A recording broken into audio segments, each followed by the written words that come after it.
senhoras deputadas, senhores deputados.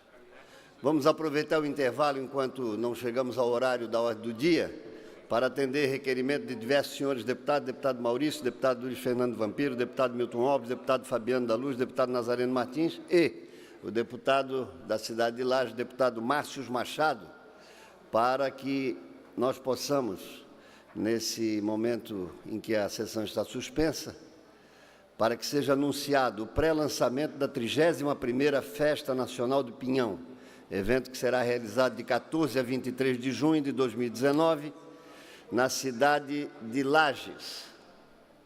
Consulto o deputado Márcio Machado, quem fará uso da palavra para fazer a apresentação mencionada. Boa tarde a todos e a todas. Primeiramente, cumprimento o presidente da nossa casa, deputado Júlio Garcia. Cumprimento os deputados presentes, quem está nas galerias, quem nos assiste nos canais respectivos. Hoje é um dia de muito orgulho, senhor presidente, para mim, para Lages, para a Serra Catarinense e para o Estado de Santa Catarina, uma vez que viemos aqui convidar os deputados e deputadas para que façam presente na Festa Nacional do Pinhão, uma festa de raiz, uma festa de tradição, uma festa de povo alegre, trabalhador, contente, e aí espera de braços abertos a todos e a todas. E assim passo a palavra ao secretário de Turismo, Pinheiro, que se faça uso da tribuna, e as meninas, logo após, senhor presidente, também farão o convite. Muito obrigado.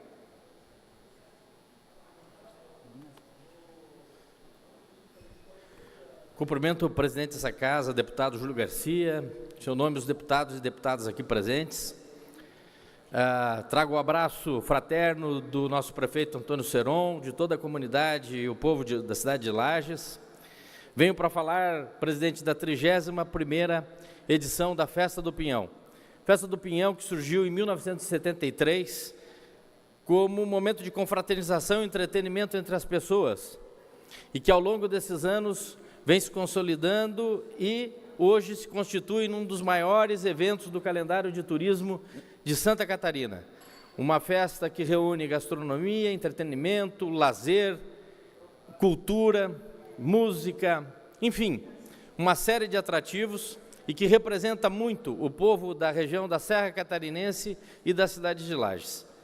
Também movimenta economicamente, é um importante vetor da nossa economia, não só o pinhão, a sua comercialização, mas tudo que a festa representa e traz. Portanto, eu quero aqui hoje convidá-los a participarem, lembrando que nós temos o maior festival, faz parte da Festa do Pinhão, o maior festival de música nativista do Brasil, que é a Sapecada da Canção Nativa, e esse ano nós teremos a maior paçoca de pinhão do mundo, 3,5 toneladas.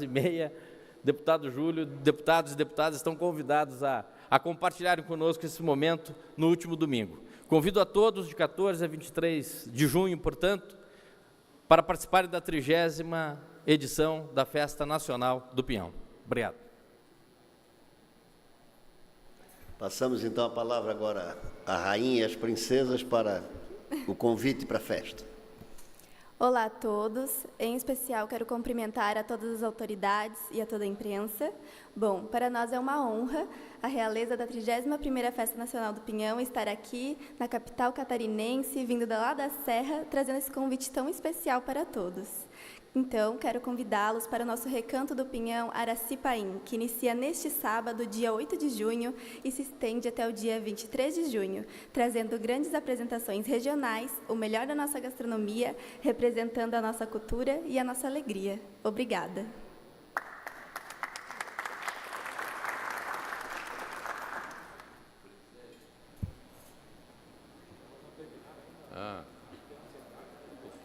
Olá.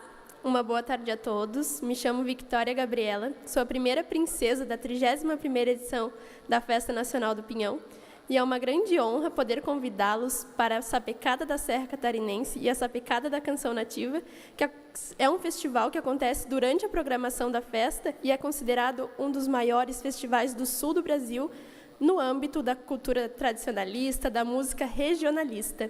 Então, gostaria de deixar o convite a todos para que participem conosco, que acontecerá nos dias 16, 17 e 18 de junho, no Parque Conta Dinheiro, em Lages. Muito obrigada.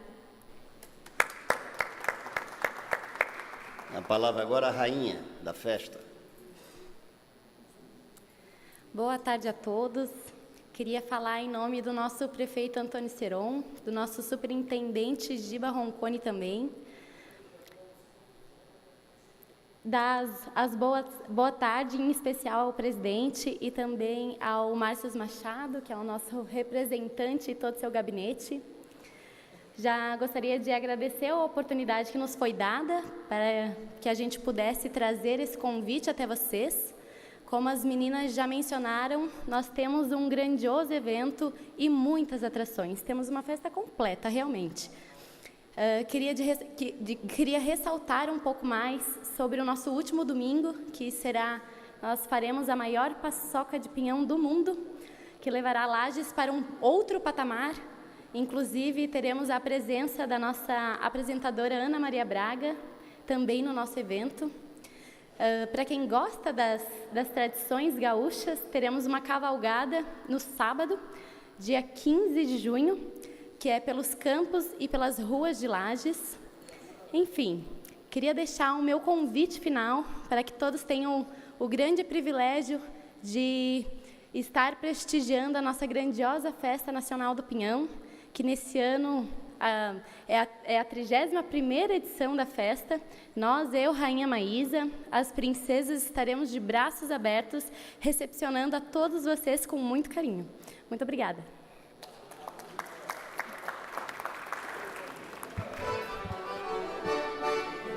Nasceu a pinha, da pinha nasceu o pinhão, do pinhão nasceu a festa da tradição. Nessa festa tem churrasco, tem paçoca de pinhão, chimarrão bem cevado e pântanos de galpão.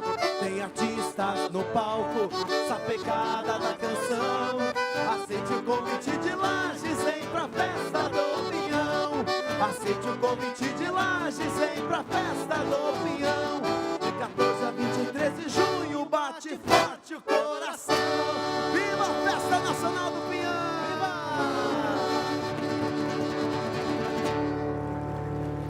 Muito obrigado às princesas, à rainha, aos músicos. Eu quero comunicar a todos os deputados e deputadas que a hospedagem e todas as despesas durante a Festa do Pinhão em Lages fica por conta do deputado Márcio Machado. Ele pediu que eu anunciasse isso. Tem a palavra o deputado Ismael. Senhor presidente, cumprimentando o deputado Márcio e agradecendo a gentileza do seu anfitrião, eu quero cumprimentar as realezas da Festa do Pinhão, nossos músicos, dizer, senhor presidente, não só pela gastronomia que a Festa do Pinhão representa, mas, sobretudo, pela cultura.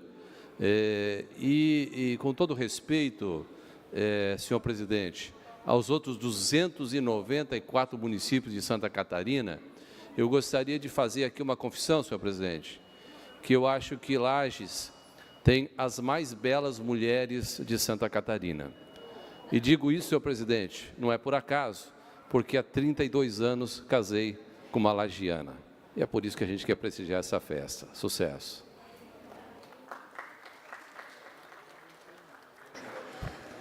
Vamos posar para a foto oficial agora? Então, tá bom. Convido os senhores deputados e deputadas para a foto. Esse Felipe é campeão.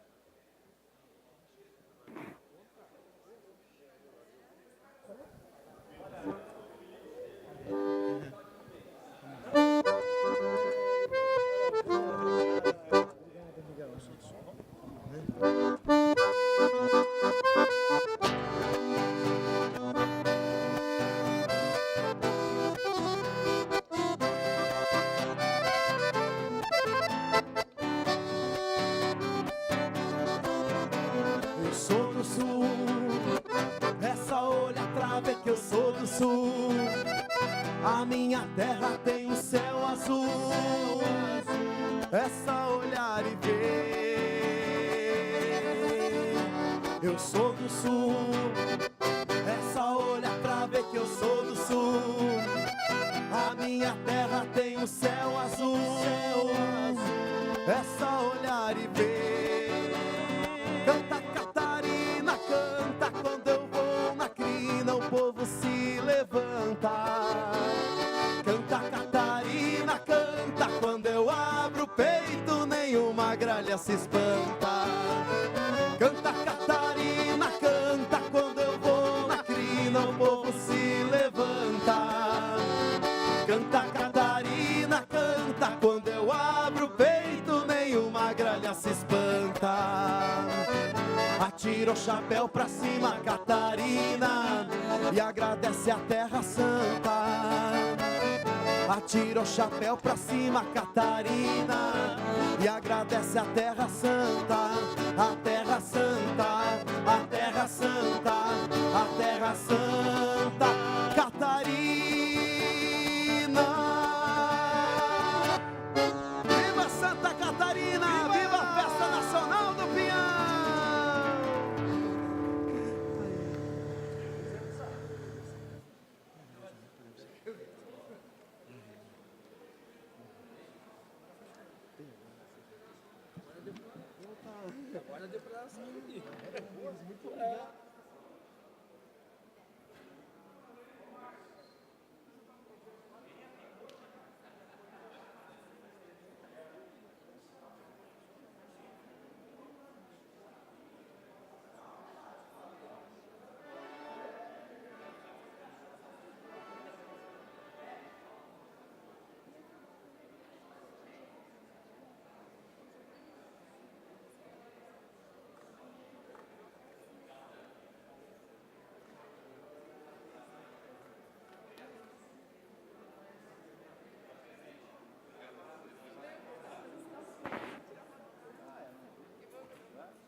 Está reaberta a sessão, passemos de imediato à ordem do dia. A presidência comunica que a CCJ apresentou parecer contrário ao projeto de lei 69/2019, de autoria do deputado Kendi Nunes, e que o mesmo terá encaminhamento na forma do regimento interno. Votação da redação final do PL 290, de autoria da deputada Luciane Carminati, dispõe sobre a divulgação e o combate ao assédio moral da administração pública do Estado de Santa Catarina. Deputados que aprovam, permaneçam como se encontra. Aprovada a matéria em sede de votação, redação final. Nós vamos deixar os vetos para o momento seguinte.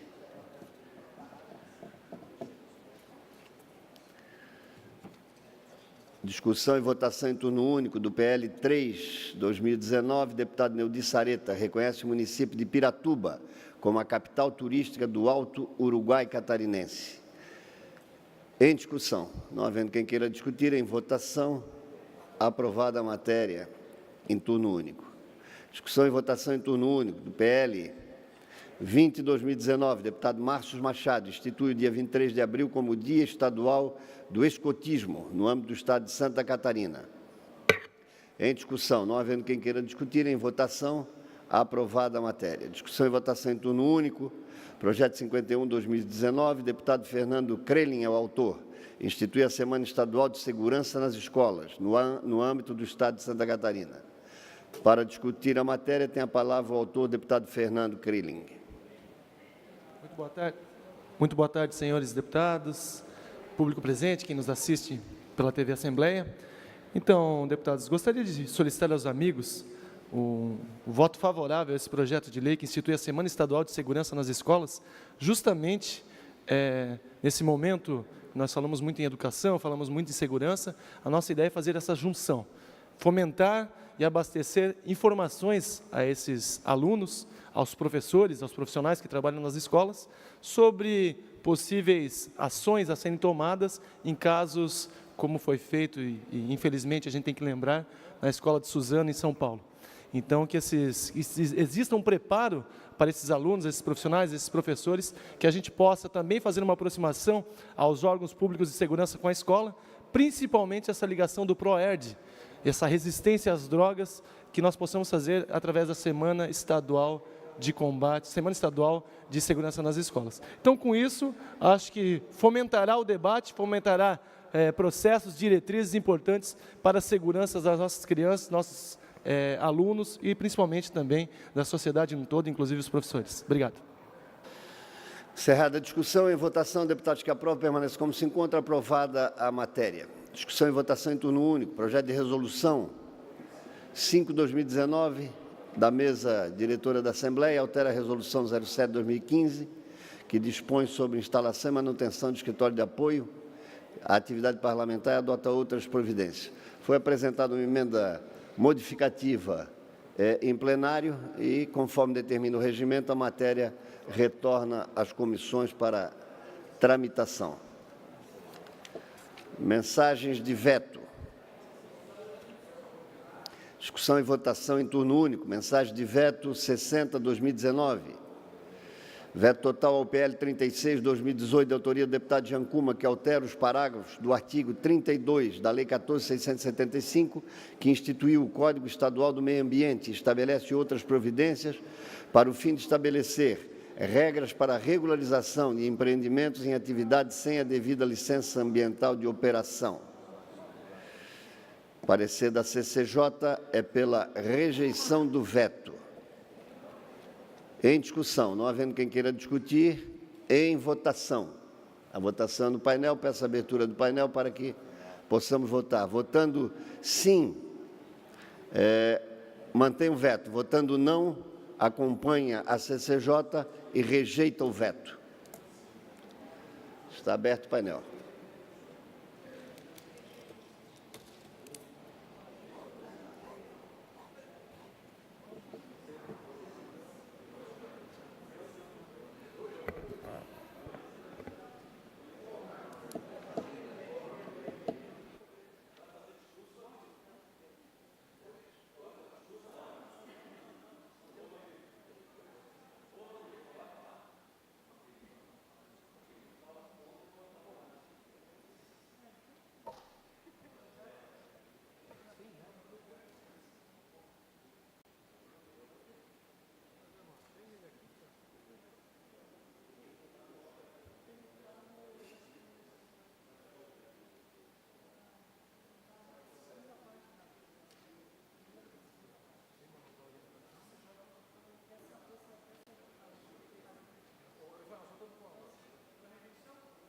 Consulte se todos os senhores deputados votaram. Está encerrada a votação, colhamos o resultado. 15 votos sim, 9 votos não, está mantido o veto. Discussão e votação em turno único, mensagem de veto 63/2019. Veto total ao PL 233/2018, de autoria do deputado Silvio Drevik, que dispõe sobre a concessão de subvenção econômica para pagamento do prêmio do seguro rural, conforme especifica no âmbito do Estado de Santa Catarina. Em discussão. Tem a palavra para discutir o autor do projeto, deputado Silvio Drevik. Obrigado, senhor presidente, senhores deputados, senhoras deputadas. Esse projeto tem como objetivo, principalmente no mérito, dar uma proteção principalmente ao nosso pequeno agricultor, que inúmeras vezes planta e não colhe, porque ele depende de situações climáticas, seja estiagem, seja o excesso de chuva, o granizo, etc. E o pequeno agricultor nem sempre ele consegue fazer um seguro por conta do valor que é incompatível com sua renda. Mas diante do que nós estamos acompanhando e podemos ver há poucos dias atrás, o próprio governo federal liberou mais de R$1 bilhão exatamente para fazer frente a essa demanda ao nosso agricultor brasileiro. E por que não Santa Catarina dar uma pequena contribuição para o nosso pequeno agricultor, que, como eu disse, batalha no dia a dia para superar, muitas vezes, a própria renda para o seu sustento. Aqui nós não estamos falando de grande propriedade, daquele que tem condições, do grande fazendeiro e assim por diante. Nós estamos falando do pequeno agricultor, da agricultura familiar, que trabalha com uma margem, muitas vezes, quase que inexistente, e ainda, por sua vez, correndo esse sério risco de não poder contemplar uma segurança no próprio seguro, no prêmio seguro rural. Portanto, é uma estabilidade econômica através de um prêmio seguro que possa colaborar, principalmente quando surgem as intempéries. Portanto, senhor presidente, senhores deputados, quero fazer um apelo aqui aos nobres colegas para que nós possamos derrubar esse veto e manter o projeto de lei, permitindo que o governo do Estado adequadamente possa fazer o auxílio, ou seja, essa contribuição ao nosso agricultor catarinense. Obrigado, senhor presidente. Encerrada a discussão. Para encaminhamento de votação, deputado Maurício Kudlark. Obrigado, senhor presidente. A argumentação do governo quanto, primeiro, à origem, aí, a inconstitucionalidade, e segundo, porque já há uma previsão legal dessas garantias, é louvável a intenção do deputado Silvio, mas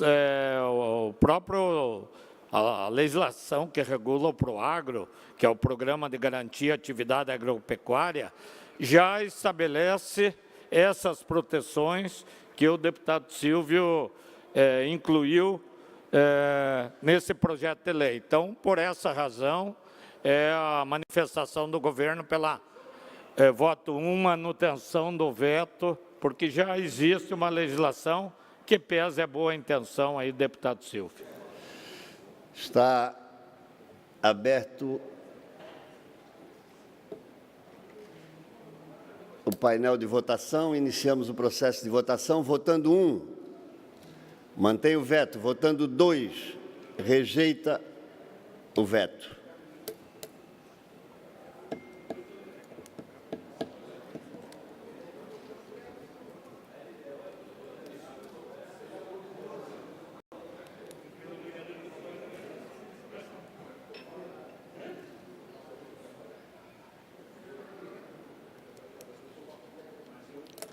Consulte se todos os senhores deputados votaram.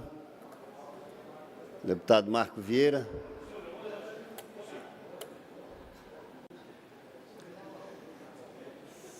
Votaram 29 senhores deputados, escolhamos o resultado. 19 votos sim, 10 votos não, está mantido o veto. Veto total ao PL 422, de autoria do deputado César Valduga, que institui o Estatuto do Portador de Câncer no âmbito do Estado de Santa Catarina. Parecer da CCJ é pela manutenção do veto. Em discussão. Não havendo quem queira discutir, vamos, antes da votação, ao encaminhamento de votação, deputado Neudi Sareta. Senhor presidente, esse projeto do ex-deputado e suplente atualmente, César Valduga, institui o Estatuto do Portador do Câncer do Estado de Santa Catarina. Debatemos, inclusive, no ano passado, no âmbito da Comissão de Saúde. Projeto importante para o Estado, essa área do tratamento de câncer é vital para as pessoas. E ter um estatuto regulamentando isso é importante, por isso nosso encaminhamento é pela derrubada, rejeição do veto, voto 2, senhor presidente.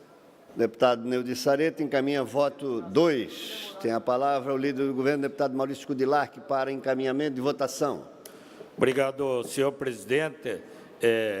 Tenho o louvor aí na iniciativa que todo mundo idealiza um tipo de tratamento ideal, um encaminhamento, sem, às vezes, observar se já existe, se a saúde já cumpre. E tudo isso já está previsto na legislação, inclusive para agravar o projeto do colega ex-deputado César Valduga. Ele estabelece treinamento para atendimento de paciente, capacitação de cuidados familiares, assistência jurídica, e diz que a despesa decorrente da execução dessa lei correrão à conta do orçamento estadual. Então, é totalmente inconstitucional, cria despesa para o Estado. Por esse motivo, nosso encaminhamento é voto 1, manutenção. O mérito é louvável, mas já tem acolhimento na estrutura de saúde do Estado, senhor presidente. Encaminhada a matéria, vamos à votação.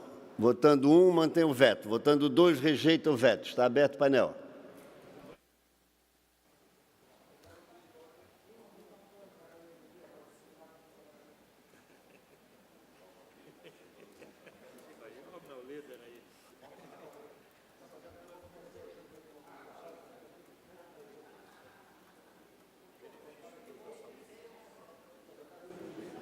Consulte se todos os senhores deputados votaram. 29 senhores deputados votaram. 30 votos, escolhamos o resultado. 22 votos sim, 8 votos não. Está rejeitado. Não, mantido o veto com 22 votos, perdão. Mantido o veto. Último veto em votação, discussão e votação turno único, mensagem de veto 30/2019. Veto parcial ao PLC 2618, de autoria do Ministério Público, que reajusta o piso salarial do quadro de pessoal daquele Ministério Público. O parecer da Comissão de Constituição e Justiça é pela rejeição do veto. Em discussão, tem a palavra o deputado José Milton Schaeffer. Presidente, só chamar a atenção dos senhores deputados, inclusive aqueles que estão nos seus gabinetes, para virem aqui para a sessão, independente da opinião. Esse projeto é por demais importante. O Ministério Público tem um acordo coletivo dos seus funcionários que acontece toda a database do mês de julho de cada ano. O ano passado, o reajuste que esse projeto está tendo é apenas para os funcionários administrativos, deputada Ata, e é de 1,56%. Eles estão aguardando, desde o ano passado, esta votação. O Ministério Público é do orçamento próprio dele, não é do Poder Executivo. Já tem recurso disponível para cumprir, fazer justiça com os funcionários do setor administrativo, de outros poderes já tiveram esse reajuste, que, na verdade, é apenas a inflação, né? A CCJ já analisou, deu parecer pela rejeição do veto. É importante frisar que não há nenhum ganho real, trata apenas de reposição, estando há 24 meses praticamente sem reposição. Nesse período, além da inflação, foi aumentado, o desconto previdenciário deles aumentou em 3% e o salário ficou parado. E se compararmos os administrativos do Ministério Público, deputado Volney, com os promotores e procuradores, esses tiveram, por alinhamento com o salário do STF, 16% de aumento. E não é nós aqui no plenário que vamos tirar esse direito de 1,56% de aumento, né, para os funcionários administrativos do Ministério Público. Por isso, tem toda uma legislação aqui que coloca que é constitucional. Tenho aqui um ofício, não foi dirigido a mim, foi dirigido a um pedido de informação do deputado João Amin, na época, assinado pelo procurador-geral Sandro Ness, do Ministério Público, se manifestando favoravelmente à aprovação desse projeto. Portanto, faço aqui um apelo em defesa dos funcionários administrativos do Ministério Público para que rejeitamos esse veto. Tenho certeza que o governador Moisés também é favorável a esse projeto, porque é apenas um reajuste de uma categoria que presta um serviço muito importante para a sociedade catarinense. Não é afeito ao Poder Executivo, os recursos já estão na dotação do Ministério Público, segundo o ex-procurador Sandro Nessa, nesse ofício. Então, não vejo nenhum sentido em mantermos esse veto. Tenho certeza que o próprio Poder Executivo, ao analisar melhor essa matéria, também vai se posicionar favoravelmente. Para encaminhamento de votação, deputado Maurício Kudilarski. Senhor presidente, assiste parcial razão ao colega José Milton Schaefer, porque, na verdade, o aumento que foi aprovado ao Ministério Público não está vetado. O aumento, o governo sancionou e está valendo. A única coisa que ofende diretamente a legislação e que, inclusive, já há um entendimento jurídico que não pode, é retroatividade. Então, está querendo se aplicar retroatividade nessa lei para um período. Então, o governador sancionou, o governo sancionou, o aumento foi concedido, está em vigor e está sendo pago. Então, só alguns meses ali que se pretendia a retroatividade. E isso aí é que foi vetado pelo governo. Então, é um veto parcial, não prejudica. E estranha, porque me parece que na votação da LDO, o Ministério Público diz que não dá para reduzir o repasse aos poderes por falta de recurso. Então, é um contrassenso. Falta o recurso para tentar ajudar na redução do percentual dos poderes, mas não falta para pagar um retroativo. Então, ninguém é contra o aumento foi aprovado, o governo sancionou. Então, por isso, eu peço voto 1, manutenção do veto, que é só contra a questão da retroatividade, que não está prevista na legislação. Para encaminhamento de votação, deputado Marcos Vieira. Senhor presidente, eu vou na linha do deputado José Milton Schaefer, até porque quero aqui na minha fala fazer os senhores deputados que estavam ainda na legislatura passada relembrar o acordo que foi feito.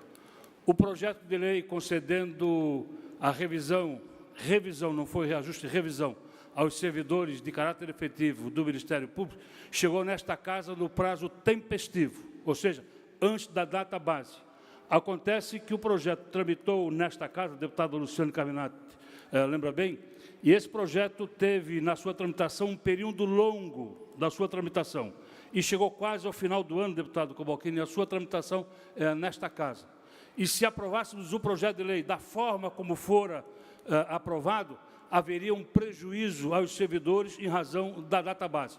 Os líderes, então, resolveram aprovar a emenda no sentido de fazer a retroatividade daquele pequeno percentual aos senhores servidores do Ministério Público. Por isso, senhor presidente, é pertinente a derrubada do veto e fazendo justiça aos servidores para pagamento, porque eles não tiveram culpa da demora da tramitação do presente projeto de lei complementar na época aqui nesta casa. Está encerrado o encaminhamento de votação. Nós passamos à votação. Peço a abertura do painel. Votando 1, mantém o veto. Votando 2, rejeita o veto.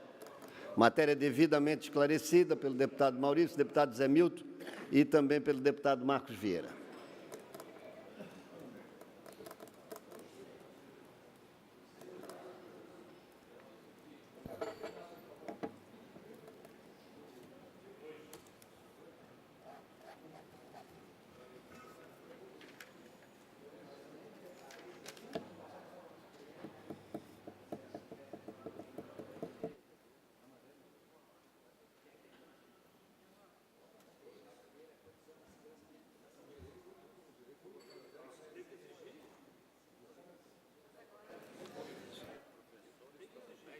Consulte, senhores deputados, se todos votaram. Votaram 32 senhores deputados. Peço a abertura do painel. 13 votos sim, 19 votos não. Está mantido o veto. Transfiro a presidência ao deputado Mauro de Nadal para atender um compromisso que dará sequência à ordem do dia.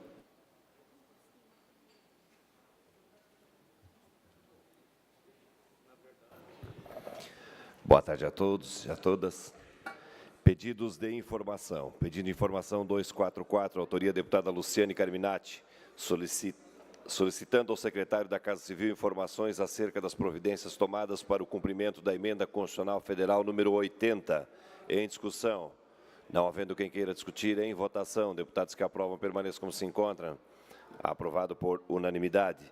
Pedido de informação 245, autoria deputada Ana Campagnolo, solicitando ao secretário de Estado da Educação informações acerca de questões das matérias de Geografia e História nas provas entregues aos vestibulandos nos processos de seleção da UDESC no último vestibular de inverno. Em discussão. Não havendo quem queira discutir, em votação. Deputados que aprovam permaneçam como se encontram. Aprovado por unanimidade. Pedido de informação 246, autoria deputado Márcio Machado, solicitando ao secretário de Estado da Casa Civil informações acerca de matéria publicada, no qual informa que o governo encontrou um edifício inteiro do governo que está sendo usado como estacionamento particular no centro da cidade, em que o dono não paga um tostão. Em discussão. A palavra ao autor do pedido de informação, deputado Márcio Machado. Boa tarde a todos. Primeiramente, cumprimento o presidente em exercício, deputado Mauro de Nadal, mesa diretora, deputadas, deputados, o público faz presente, especialmente a realeza da Festa do Pinhão, que está no hall de entrada desta Casa Legislativa. Pedido de informação número 246.6.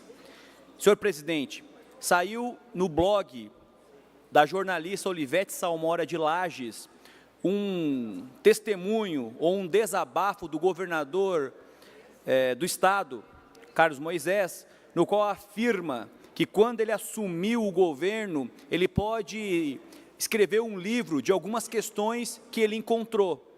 Uma delas diz respeito a um edifício inteiro do governo que está sendo utilizado como estacionamento particular no centro de Florianópolis e que o dono não paga nada, não paga R$1 aos cofres públicos. Então, a partir dessa informação, eu questiono se é verídica a informação ora levantada no pedido de informação. 2, caso afirmativo, quais são as medidas adotadas para coibir a irregularidade apontada? Desta maneira, peço a vênia e a aprovação dos nobres deputados para que a gente possa encaminhar ao governo do Estado e assim ter de forma oficial os dados ora solicitados. Muito obrigado. Não havendo mais quem queira discutir, em votação. Deputados que aprovam permaneçam como se encontram. Aprovado por unanimidade.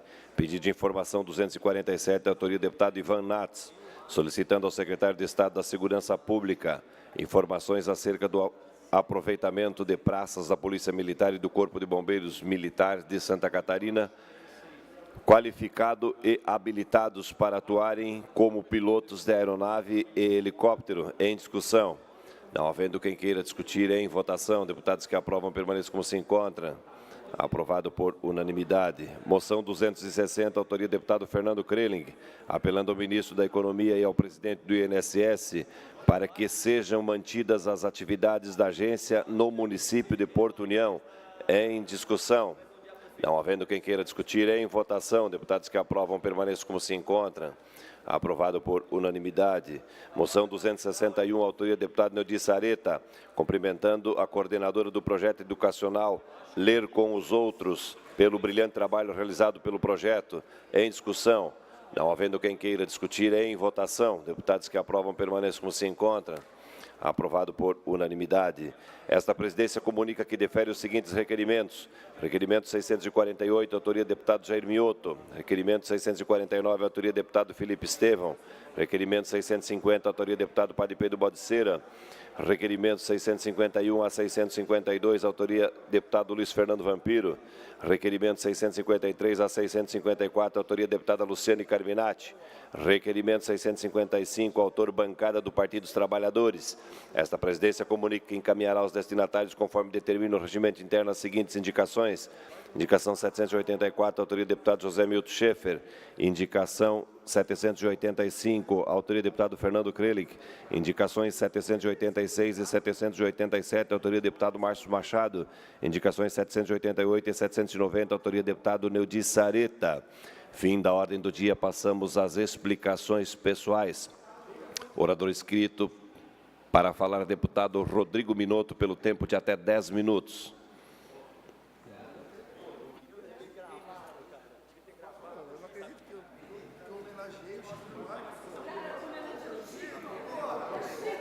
Senhor presidente, senhores deputados, senhoras deputadas, boa tarde a todos que nos acompanham pela TVAL e pela Rádio Digital.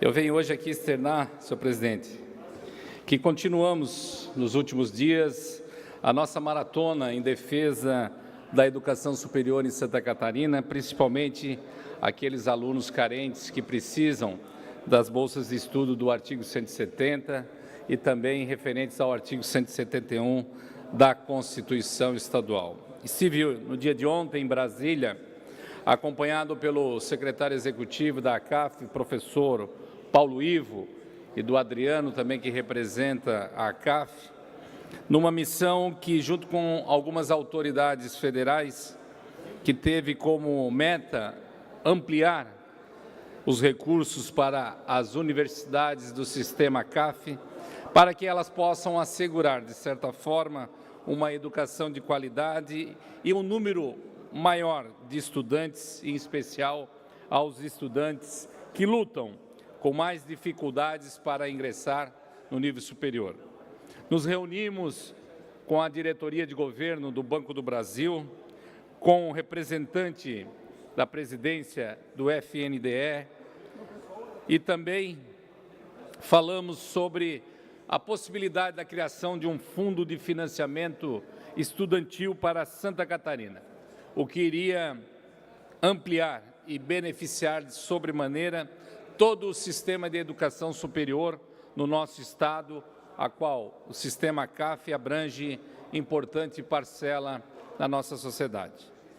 De volta para Santa Catarina, nossa maratona continua numa série de reuniões técnicas e de troca de informações que estamos realizando em instituições do sistema CAF. Ainda ontem tivemos a felicidade de sermos recebidos pelo presidente da FUNASA, ex-ministro do Trabalho, Ronaldo Nogueira, ex-deputado federal, de qual nos deu uma grande atenção e se colocou à disposição para que pudéssemos apresentar os projetos necessários dos municípios de Santa Catarina com número inferior a 50 mil habitantes. Ainda ontem estabelecemos uma maratona de visitas às universidades em Santa Catarina. Recentemente, na última sexta-feira, pude visitar a Unesc, lá na nossa cidade de Criciúma, visitando também a Unibave e depois a Unisul, da qual tenho o prazer de dizer que sou egresso daquela universidade, tendo a oportunidade de fazer duas graduações em ensino superior. Também tivemos agora o convite da Univille, da Univale e da Universidade de Brusque, para que possamos também fazer essas visitas. Diante disso, uma atitude que ficou muito marcado no ensino superior em Santa Catarina, num gesto importante do governador Carlos Moisés e dos secretários de Estado da Educação e da Casa Civil, do secretário Natalino Gione e o secretário Douglas Borba, respectivamente, pois, na última semana, fizeram um anúncio da liberação de mais de 200 milhões de reais que serão investidos na educação superior em Santa Catarina, principalmente para alunos carentes que precisam desse aporte do Estado para ver o seu sonho realizado de conquistar um nível superior. Já trabalhei muito pela educação básica do nosso Estado. Trabalhei também, ao mesmo tempo, na formação profissional de trabalhadores e trabalhadoras, jovens e adolescentes, para a sua inclusão no mercado de trabalho. Há muito tempo tenho feito isso e agora também estendendo esses nossos compromissos de mandato com a educação de nível superior. Trabalhar pela educação é trabalhar pela realização dos sonhos da nossa juventude, o que isso nos deixa realizado e me deixa muito feliz. E vamos continuar colaborando, contribuindo junto ao governo, junto à Secretaria de Estado da Educação, para que possamos fazer mais ações, projetos e que visem atender essa demanda tão importante do nosso Estado de Santa Catarina, que é a educação superior, para que os nossos jovens, adolescentes, os adultos, possam ter a oportunidade de concluir o ensino superior e adentrar ao mercado de trabalho com mais conhecimento. Por isso, senhor presidente, eu agradeço pelo espaço e sucesso a todos aqueles envolvidos nesta batalha, nesta luta, em razão daquilo que mais acreditamos, uma educação com qualidade para o nosso Estado de Santa Catarina. Muito obrigado, senhor presidente. Pelo tempo de até 10 minutos em explicações pessoais, fará uso da palavra a deputada Ana Campagnolo.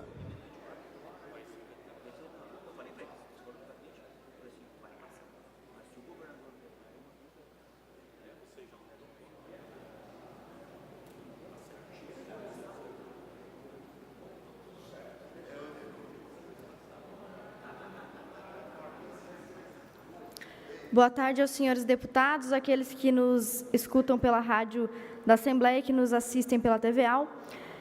Eu venho comemorar nesse dia uma notícia da data de hoje, 5 de junho.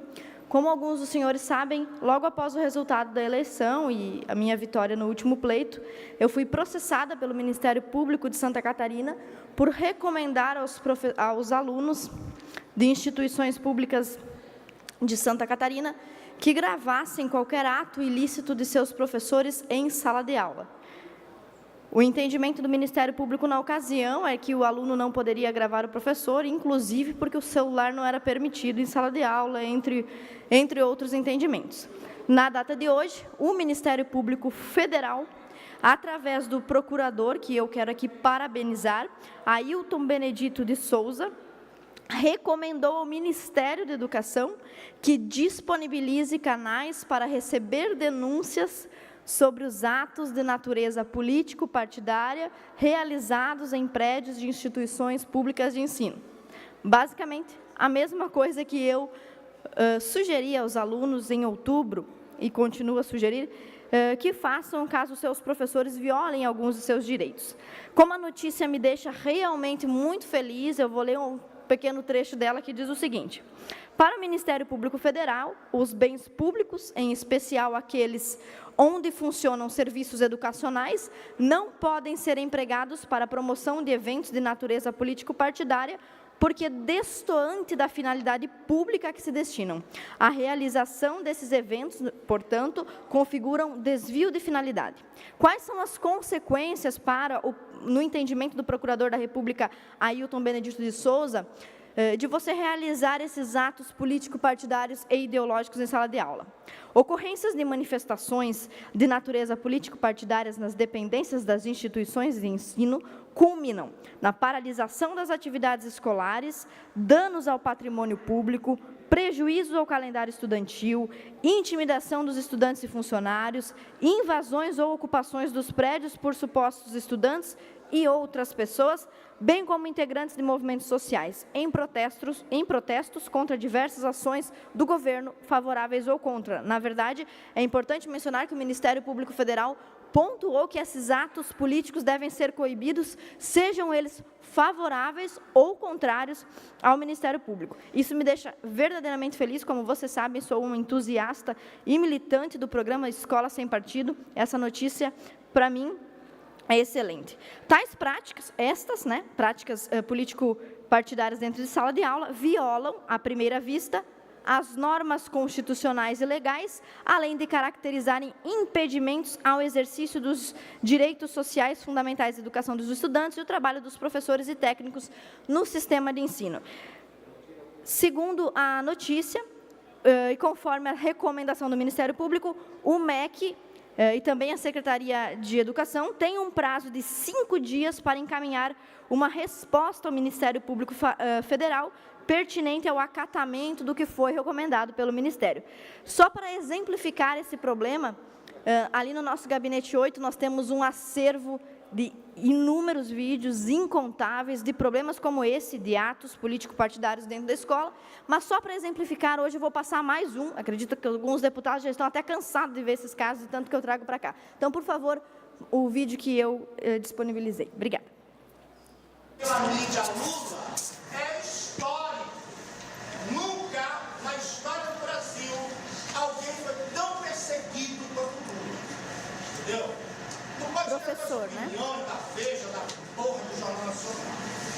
Mas fique pensando nisso. Se você concorda com tudo que está acontecendo, daqui a 10 anos, quando você for ler os livros de história dos teus filhos, vão para lá. E você vai dizer, eu apoiei o golpe no Brasil. Entendeu? Então tu tem que pensar muito bem no que está acontecendo. Esquece esse papo de corrupção. Isso é só propaganda para o otário cair. Entendeu? Ninguém está combatendo, por exemplo, puta que pariu nenhum. O que está em jogo aqui são dois projetos de poder. O projeto da Globo e o projeto do PT. Eu aposto no PT, porque o PT transformou o Brasil para melhor. Entendeu? Globo quer mandar no Brasil. Quer esculhambar com o Brasil. Quer levar o Brasil à guerra civil, sei lá o quê.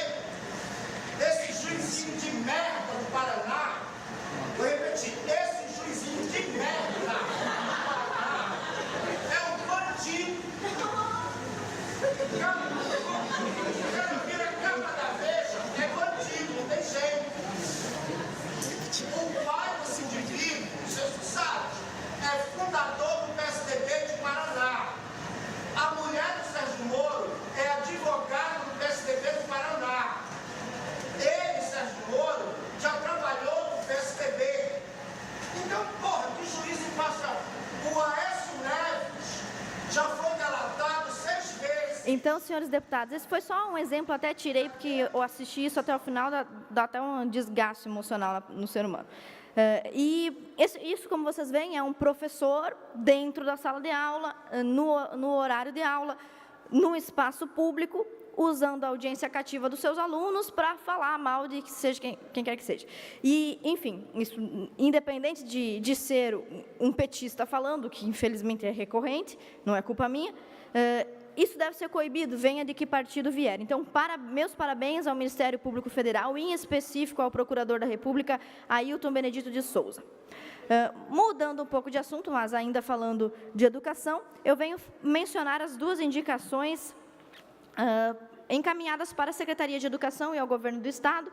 A indicação 707.5/2019, onde nós pedimos a reconstrução com urgência de um muro que caiu na Escola de Educação Básica Professora Marta Tavares, no município de Rio Negrinho. Essa indicação foi feita há alguns dias e o nosso secretário de Educação, solícito como sempre foi, eu realmente não me canso de elogiar o nosso secretário de Educação, nunca conheci um secretário tão disposto, interessado e resolutivo. Ele já me retornou respondendo que o projeto referente a esse muro, infelizmente, retornou para fazer algumas correções, mas que o prazo é o próximo dia 7 de junho, para que esse projeto seja corrigido e a Secretaria se compromete em acelerar esse processo. Nós também fizemos a indicação 708.6, onde solicitamos ao mesmo secretário a manutenção da caixa d'água da Escola Básica Jorge Zipperer, também no município de Rio Negrinho. E ele também já nos respondeu, dizendo que a obra em questão ainda está em período de garantia, por isso a Secretaria de Educação, que já foi acionada, está esperando o retorno do DEINFRA, da construtora da obra, enfim, e já vai realizar com urgência uma ação provisória. Eu gostaria de apenas mostrar como é que estavam essas duas escolas antes da nossa indicação e antes da resolutividade que o nosso secretário com certeza dará. Por favor. Aí é o muro da escola Marta Tavares, né? Vocês estão vendo caído, pode passar, são mais algumas imagens do muro. Pode passar, por favor. E a escola Jorge Zipperer, que estava com a caixa d'água completamente interditada. Olha como é que os funcionários estavam trabalhando para lavar, para irrigar as plantas, limpar a escola, na cozinha também, puxando mangueira. Então, mais uma vez, obrigada ao nosso secretário de Educação e ao eleitor e cidadão catarinense que nos assiste. Entre sempre em contato conosco, como vocês têm feito, para que a gente possa formalizar as indicações e trazer soluções para a infraestrutura das escolas. Muito obrigada. Fará uso da palavra pelo tempo de até 10 minutos, deputado Bruno Souza.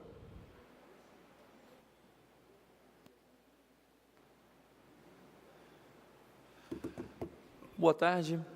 Senhor presidente, eu sempre gostei do tema orçamentário, e acompanhando esse ano um pouco mais do aspecto estadual, algumas impressões minhas se confirmam, junto com as manifestações também que nós vimos contra os supostos cortes no MEC. Nós vimos que uma coisa se confirma.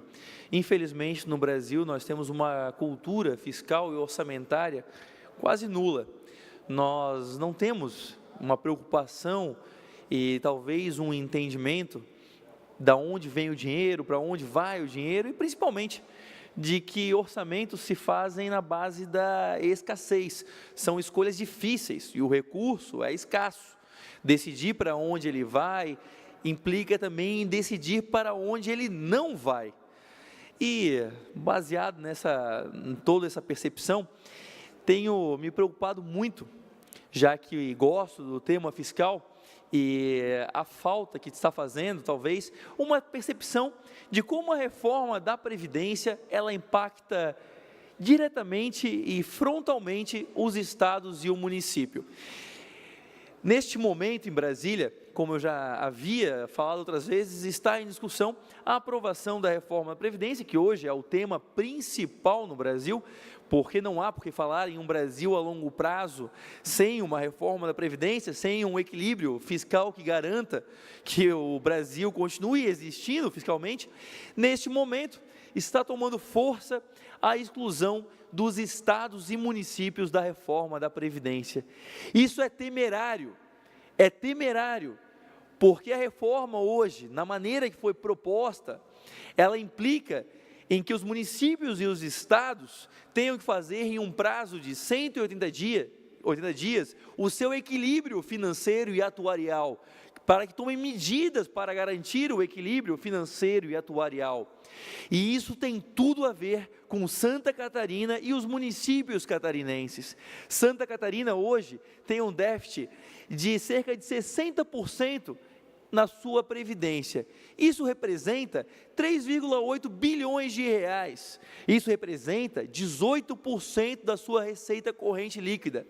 Isso representa 90%, só o déficit, só a diferença entre o que arrecada a Previdência e o que paga a Previdência. Só essa diferença representa 90% do gasto em saúde, 100% do gasto em educação. Vejam bem, só o déficit, isso é, o prejuízo na Previdência, representa 100% daquilo que nós investimos em educação, 130% do que investimos em segurança. E aí eu vejo, com muita curiosidade, essas manifestações que vivem, que ao mesmo tempo querem mais recursos na educação e são contra a reforma da Previdência. É como ser a favor dos dinossauros e ser a favor do meteoro. Não dá, não fecha, não vai dar certo. E a reforma da Previdência, se for retirado essa parte que implica os estados e o municípios, será muito prejudicial a Santa Catarina. Nós temos hoje 69 municípios que têm regime próprio previdenciário dos seus servidores, regime próprio para os seus servidores. Desses 69, 63 estão em déficit orçamentário ou atuarial. Nós temos um déficit atuarial de 22 bilhões de reais, só nos municípios. Isso é, o que é déficit atuarial, né? É a diferença entre tudo que o município tem para arrecadar dos seus contribuintes da Previdência e tudo que tem para pagar. Essa diferença dos 63 municípios está em 22 bilhões de reais. Se a Previdência passar, incluindo os municípios e os estados, esse déficit terá que ser enfrentado num prazo de 180 dias.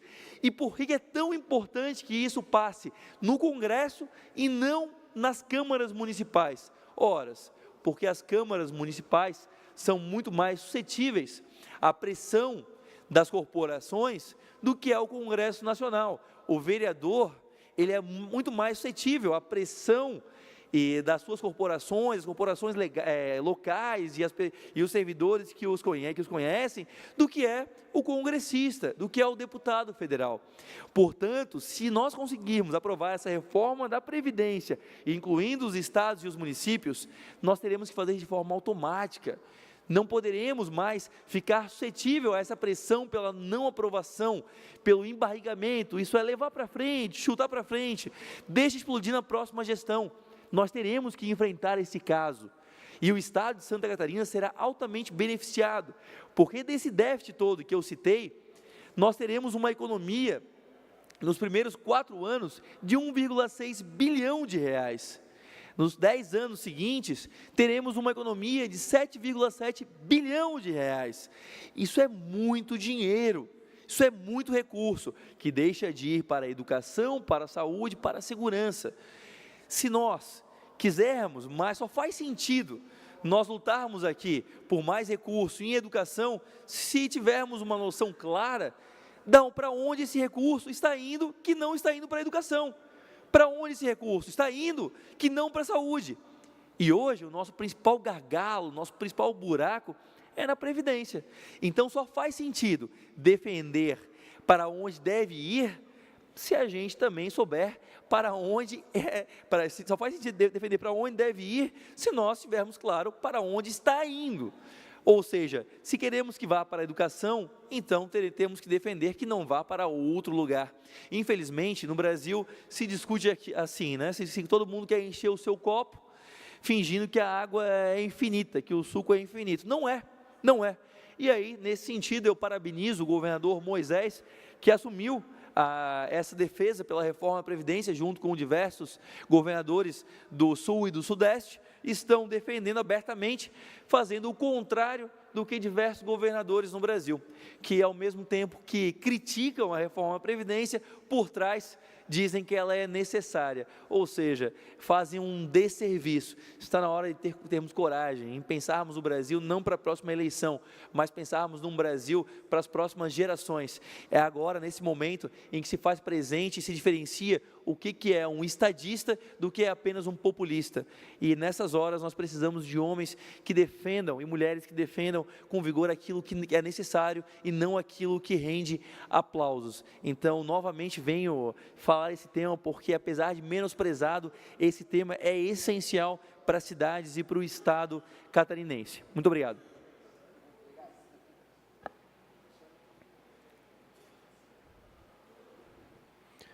Fará uso da palavra pelo tempo de até 10 minutos, deputado Silvio Drevec.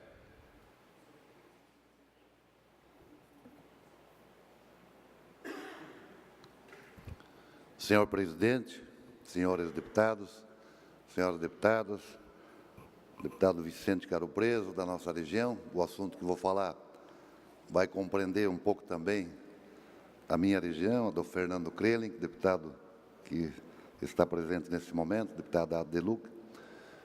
Nós estamos há muito tempo tratando de temas importantes para Santa Catarina e para o Brasil, e um assunto que sempre está na pauta é o custo Brasil. E o custo Brasil tem a ver também com nosso sistema viário, nossas rodovias federais, estaduais, sistema de ferrovias. E o que eu quero trazer hoje é uma pauta em que já foi debatida várias vezes nesta casa, e principalmente eu que estou defendendo há mais de uma década, ou no mínimo 12 anos, o modelo de concessão do governo federal, e também transfiro isso para o Estado, principalmente no sistema de rodovias. Nós temos um gargalo enorme em várias rodovias federais. A exemplo da BR-280, que passa por dentro de Jaraguá do Sul, São Bento, Joinville, São Francisco do Sul. E nós vemos que o governo até tomou algumas iniciativas, mas foram iniciativas que foi mais no âmbito eleitoral do que, de fato, ação concreta. Movimentos de alguns trechos, de movimentação de terra, de aterros, não mais que isso. Não é diferente na rodovia mais perigosa, na minha avaliação, que é a BR-470. É praticamente, se não impossível, próximo disso, de transitar naquela rodovia. E também está lá há anos, se falando em duplicação, há mais de aproximadamente 2 décadas, tanto a BR-280 quanto a BR-470, repito, é a rodovia mais perigosa, na minha avaliação, e movimentos de alguns trechos praticamente sem ação. Não é diferente a BR-282 e o trecho do extremo oeste, se não me falha a memória, deputado presidente da sessão, a 163, ou é a 153, mas que é a 163 que faz a ligação com o extremo oeste, e que, infelizmente, não sai praticamente desses pequenos movimentos de movimentação de terra, alguma coisa nesse sentido. Bom, nós sabemos que o próprio governo federal há anos vem com o caixa limitado e nós não temos conseguido êxito nessas rodovias no que diz respeito a melhorias de terceira faixa, de duplicação, de sinalização, porque quando você não consegue, muitas vezes, fazer uma nova rodovia ou acrescentar a essa a duplicação, mas, no mínimo, uma sinalização indispensável. O governo vai acelerar as concessões ou nós vamos, infelizmente, passar a nossa geração e não vamos ver a solução dessas rodovias. Isso, obviamente, que tem um custo elevado. Tem um custo elevado porque, na medida que você não consegue ter um trajeto em que possa andar normalmente, para-se muitas vezes horas e horas por conta do congestionamento, por conta de acidentes, perdendo-se inúmeras pessoas nessas rodovias. E claro que tem o custo da manutenção do veículo, do caminhão, por conta de pneus, rodas e, enfim, aquecimento elevado do próprio motor do equipamento, ou seja, do caminhão, do veículo. E tudo isso poderia ser facilitado, resolvido, diminuindo o custo, melhorando a segurança através das concessões que se tornam eficientes, se realiza com agilidade, se faz a manutenção com agilidade, porque não é burocrático quanto ao governo. mas não há uma sinalização de celeridade nesse sentido. Ao passo que não é diferente em algumas rodovias estaduais. O governo do Estado, o Estado de Santa Catarina, há muito tempo vem com dificuldade de fazer duplicação de rodovias estaduais, que, no meu modo de ver, também possam ser feitas, realizadas através de concessões. Dou exemplo, por exemplo, da rodovia SC 418, que faz a ligação de Joinville com São Bento do Sul. Está praticamente, se não em situação de emergência, próximo disso, pelo excesso de crateras, de falta de sinalização e, mais uma vez, não tem recurso para isso. Depender de empréstimos, penso que pode levar muito tempo e não vai ser uma solução para uma duplicação ou melhorias de terceira faixa e assim por diante. É uma rodovia que tem um tráfego intenso, porque vem o escoamento da produção do sudoeste do Paraná, do oeste catarinense e de outros estados que há um deslocamento para os portos catarinenses. Portanto, vejo que esta é uma, entre outras, que o Estado poderia também fazer a concessão. E aí sim nós teríamos um custo menor, além de salvar muitas vidas que hoje são levadas a óbito ou, muitas vezes, deixando pessoas mutiladas, muitas vezes sem a recuperação. Um outro tema que está um tanto quanto apagado, para não dizer diferente, para não dizer outras palavras, é as ferrovias. Nós aqui debatemos, deputado Mauro, Vossa Excelência também participou de muitos debates, o deputado Vicente, o deputado Bruno, que está chegando agora, mas já foi tema aqui nesta Assembleia inúmeras vezes. Já andamos pelo Brasil com encontros, defendendo a ferrovia, principalmente a ferrovia fazendo a ligação do centro-oeste brasileiro, do Mato Grosso do Sul, passando por São Paulo, Paraná, Santa Catarina e Rio Grande do Sul, e também fazendo a nossa integração do oeste catarinense para os nossos portos, ou seja, para o nosso litoral. O porto de São Francisco do Sul, de Itajaí, Itapuá, Navegantes. E se não for também feita uma concessão, acho muito difícil o governo ter condições, ter recursos para fazer esse enfrentamento. E no caso do oeste catarinense, que é o grande celeiro da produção, tanto de proteína animal quanto vegetal, todo esse transporte é feito pelo sistema viário com caminhões. Não que o sistema ferroviário vai acabar com o transporte de caminhões, ele vai diminuir as distâncias, mas vai trazer uma redução de custo enorme. As nossas empresas catarinenses, muitas já colocaram suas filiais, suas subsidiárias no centro-oeste brasileiro. Isso não é bom para Santa Catarina. Isso não é bom porque a nossa economia perde em renda, perde em emprego, perde em arrecadação de tributos, entre outras coisas. Então, é necessário que se continue dando esta prioridade para fazer essa integração do sistema ferroviário do oeste catarinense com o nosso leste catarinense. E ainda defendo o traçado do oeste catarinense, passando pelo meio oeste, pelo Planalto Norte, por conta de que já existe o traçado, já teria uma facilidade maior na questão de licenças ambientais, ampliando apenas a bitola do sistema existente. Portanto, um facilitador, inclusive para o desenvolvimento do Planalto Norte, que é uma região que depende muito de investimentos. Eu não vou falar dos números hoje aqui, mas porque não vai dar tempo e ainda quero conceder a parte para o deputado Vicente, mas só para lembrar que nós importamos praticamente 50% do consumo de nossa matéria-prima, seja de grãos, milho, soja, do centro-oeste brasileiro, e tudo feito por caminhões. E apenas 5% é feito por sistema ferroviário. Então, portanto, está aqui um tema para nós dar aqui sequência e, para que eu possa ter ajuda, concedo a palavra ao deputado Vicente Caro Preso. E peço, senhor presidente, conceder mais um minuto depois. Senhor deputado, nós fizemos algumas audiências públicas a respeito do modal ferroviário. Infelizmente, nós somos, aqui em Santa Catarina... Mais um minuto, deputado.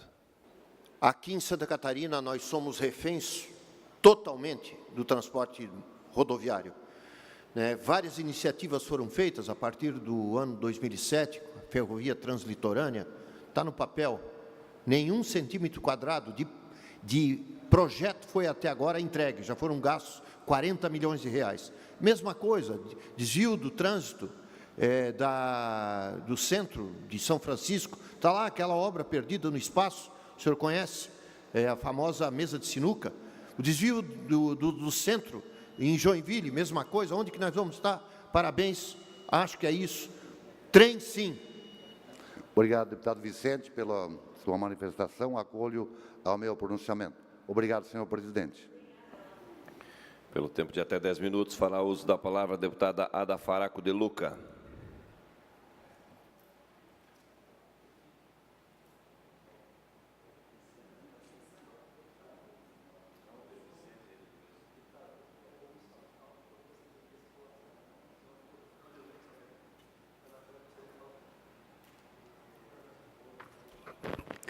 Senhor presidente, senhores deputados, senhoras deputadas, imprensa, a sociedade que acompanha a importante sessão nessa casa.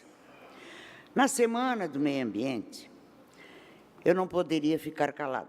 Então, venho à tribuna para falar sobre a extração do óleo e gás de xisto em Papanduva. A última visita que fiz ao município, que deve ter mais ou menos um mês, e alguns outros encontros, em todos eles o assunto referente ao xisto estava presente. Foi pedido a mim que lutasse como parlamentar, junto com a comunidade, para que seja proibida essa extração. A população do Planalto Norte está preocupada, preocupadíssima, temendo os enormes impactos ambientais negativos que a região pode sofrer, e garanto, sofrerá. E se continuarmos com a extração, isso será um desastre para as próximas gerações. Os impactos ambientais ocasionados pela exploração do xisto vão de poluição hídrica até emissões gasosas de enxofre, entre tantas outras coisas. Coloca-se em frente à saúde das pessoas, dos animais, do meio ambiente, que terá danos irreversíveis. O fato de geração de impostos e a previsão de alavancar uma economia nessa exploração, que é, sim, muito cara, trabalhosa, poluente e de pouco retorno. Em Papanduva, essa extração é feita usando um método faking, que está sendo muito utilizada por companhias de petróleo e gás para aumentar a produção e vem gerando polêmicas por todos os estados que passamos e também nos países. Esse tipo de extração agride gravemente o meio ambiente, por ser tratado de um processo que consiste na perfuração e injeção de fluidos químicos no solo para elevar a pressão, fazendo com que haja fratura das rochas e a liberação do gás natural. É preciso levarmos a sério o Acordo de Paris, que se pretende baixar as emissões de gases. Nosso estado vizinho, no Paraná, já começou a fazer o seu dever de casa, quando proibiu o estudo da extração do gás de xisto no meio do fracking. Projeto semelhante de autoria da bancada do PT foi apresentado nessa casa e, ao que me consta, no momento foi desarquivado e está tramitando. Por isso, peço aqui aos nobres colegas deputados que, na Semana do Meio Ambiente, que esse projeto tenha uma rápida tramitação para que possamos dar uma resposta para a população no Planalto Norte. Estarei sempre ao lado desta população que tanto estimo. E lembrá-los que o meio em que vivemos, o nosso meio ambiente ainda é, e vai ser, e será, o maior patrimônio que podemos entregar em detrimento do agora. E o prejuízo, minha gente, vai ser eterno para as próximas gerações. Muito obrigada. Fará uso da palavra pelo tempo de até 10 minutos, deputado Dr. Vicente Caro Preso.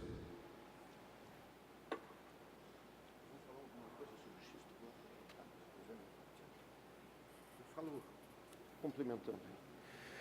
Senhor presidente, senhores parlamentares que nos brindam com sua presença, complementando o discurso da deputada Ada, amanhã ocorrerá uma audiência pública solicitada pelo deputado Fabiano da Luz. Eu estarei presente por conta de pertencer à Frente Parlamentar de Apoio à Região Norte e Nordeste. Então, às 5 horas, no município de Papanduva, ocorrerá esse grande debate. Mas, depois de uma reunião que nós tivemos com alguns deputados aqui da Casa, algumas semanas atrás, nós marcamos uma visita técnica à usina de xisto, de exploração de xisto, na cidade de São Mateus do Sul. Nós seremos recebidos por 2 deputados da Assembleia Legislativa do Paraná, com ciência do presidente da Assembleia, e a minha pessoa e o deputado Fabiano da Luz, nós iremos, com algumas equipes técnicas, conhecer o interior da mina. A senhora também está convidada às 13 horas amanhã em São Mateus do Sul. Nós chegaremos às 10 horas. Para que isso? Para a gente ter um conhecimento de causa, para saber direito, até para nos orientar nesse verdadeiro, porque ali está um verdadeiro clamor em Papanduva para que não aconteça essa exploração. E nós, acho que de uma atitude para saber ponderar a questão, nós vamos até o local da exploração e saber os benefícios e os malefícios dessa exploração. Por favor, deputada. Deputada, eu estive lá há um mês, mais ou menos 20 dias atrás, reunido com pessoas, lideranças, né, do município de Papanduva, e realmente o que eles me falaram é um horror o que vai acontecer nas novas gerações. Então, o que é que nós temos que fazer aqui agora, eu acho? Bem, é bom que o senhor vá ao Paraná, que o Paraná já está fazendo deveres de casa, né? Os deputados de responsabilidade, a hora que isso chegar por aqui, tem que cada um fazer o seu protesto e lutarmos, porque nós somos responsáveis pelas novas gerações. Né? Vieram ao mundo que nós todos aqui colocamos e nós somos responsáveis. Tá bom? Parabéns, obrigado. Eu não vou poder estar na audiência amanhã, mas deixe lá, por seu intermédio, meu forte abraço a todos que estarão lá. Eu tenho certeza que será uma audiência bem, super, hiper lotada, porque a revolta é grande. Valeu, muito obrigado, deputada Ada. Mas, senhor presidente, eu venho aqui tocar hoje num assunto que foi motivo da minha viagem a Brasília de segunda para terça, onde nós passamos falando com alguns senadores, alguns deputados federais, mas culminou a nossa presença em Brasília com um encontro com a senadora Mara Gabrilli, que é responsável na ONU, inclusive, por nos representar o Brasil em relação às pessoas com deficiência. Uma senadora que ficou tetraplégica após um acidente de trânsito. E é justamente sobre isso, senhor presidente, que eu gostaria de falar. Ao final da nossa conversa, eu expus alguns dados marcantes, macabros, do trânsito em relação ao uso da motocicleta. É inacreditável como se mata e como se morre de motocicleta aqui no Brasil e também aqui em Santa Catarina. Eu pediria para a equipe de apoio passar uma foto de ontem do acontecimento, da conversa que nós tivemos, e aqui eu já exponho alguns números aqui de Santa Catarina, mostrando aí, em 2019, são até agora 422 mortes no trânsito, somente esse ano. O ano passado, 1.364. E aí vocês veem estampado o que eu falei para o jornalista Moacir Pereira, parece uma epidemia crônica. Esse termo não existe em medicina, mas eu estou inventando isso porque parece que a coisa não mexe, né? São mortes e é uma sequência de estatística que vai nos afetando e nos inquietando. O próximo, por favor. Aqui fica claro que são muito mais homens do que mulheres. Só de 2014 a 2019, em Santa Catarina, 6.606 homens e 1.585 mulheres. Próximo. Aqui também se pode ver que é muito mais masculino do que feminino, e a faixa de idade, geralmente pessoas muito jovens, principalmente predominando dos 20 até os 50 anos de idade. Próximo. Agora vem algo chocante. Quem mais morre nisso tudo? 53% são motoqueiros. 53% dos acidentes envolvem motocicletas. Depois vem os acidentes de carro, quase 30%. Também os pedestres no trânsito, os atropelamentos. Próximo. E o encontro ontem, então, foi um grande desafio. Nós conversamos com a senadora Mara Gabrilli para estimular, para que se faça alguma coisa em relação a uma nova metodologia de entregar às mãos de um motoqueiro, para habilitar, fazer com que haja uma pressão maior, não diria repressão, mas cobrança maior no dia a dia, da habilitação das pessoas que andam por aí trafegando de moto, e lembrar a todos que hoje em dia não tem mais sentido você querer dar uma ré, sair depois de estacionado, olhar para um lado, olhar para o outro, sempre tem um motoqueiro fazendo alguma manobra arriscada, e isso faz com que a população, aí é o mais grave, isso é o mais grave, nós banalizemos o acontecimento de desgraças. Para nada mais nos comove ver um cara arrebentado, sem um braço arrancado, a perna arrancada. Quanto isso custa para aquela família? Quanto isso custa para a nação, para o Estado, uma recuperação? Quantas pessoas nós não sabemos que estão atrás de camas, de lençóis, jogados à sua própria sorte, sem poder continuar produzindo para suas famílias? Enfim, é algo que nos diz respeito, porque, como médico, nós podemos avaliar quantas doenças matam tanto gente jovem na área produtiva, como os acidentes de moto. Então, alguma coisa tem que ser feito. 70% do valor do DPVAT recolhido até agora, nesse primeiro semestre, já foi utilizado só para recuperar e indenizar acidentes, e 70% foi para acidentes de moto.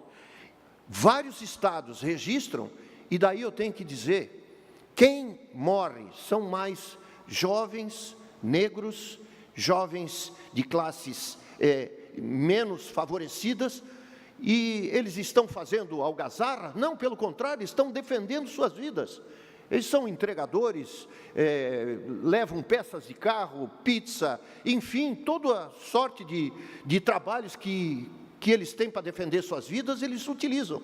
Mas muitas vezes sem habilitação, e o pior, muitas vezes com álcool junto. Daí é uma receita que não tem como dar certo. E isso fica bem claro. O Brasil é o 8º maior, daí tem implicações econômicas, que Brasil é o 8º maior produtor de motos do mundo, isso vai impactar se você quiser aumentar imposto, se você quiser dificultar, enfim, é um problema que a sociedade vai ter que parar, analisar, refletir, saber quanto que está gastando e saber as medidas que têm que ser tomadas. E me parece que, além de refrear esse número de acidentes, apertando ainda mais a legislação, é necessário educação para quem deixa essas crianças, esses meninos e meninas, aí serem os entregadores e, enfim, fazer esses serviços com rapidez, exigindo rapidez, treinar esse pessoal, esclarecer esse pessoal, proteger esse pessoal, dar mais escolas e colocar a polícia mais ativamente nas ruas, cobrando uma postura ideal desses motoqueiros e vendo se eles são habilitados. Então, eu trago aqui essa preocupação que, como presidente da Comissão das Pessoas com Deficiência, isso diz diretamente em relação à minha comissão. E nós, no segundo semestre, nós vamos procurar obstinadamente tratar desse assunto com uma responsabilidade muito grande e agora divina com o Congresso Nacional e sendo ajudados pela senadora Mara Gabrilli. Muito obrigado, senhor presidente. Não havendo mais orador inscrito, esta presidência convoca outra sessão ordinária para amanhã, no horário regimental. Está encerrada a presente sessão.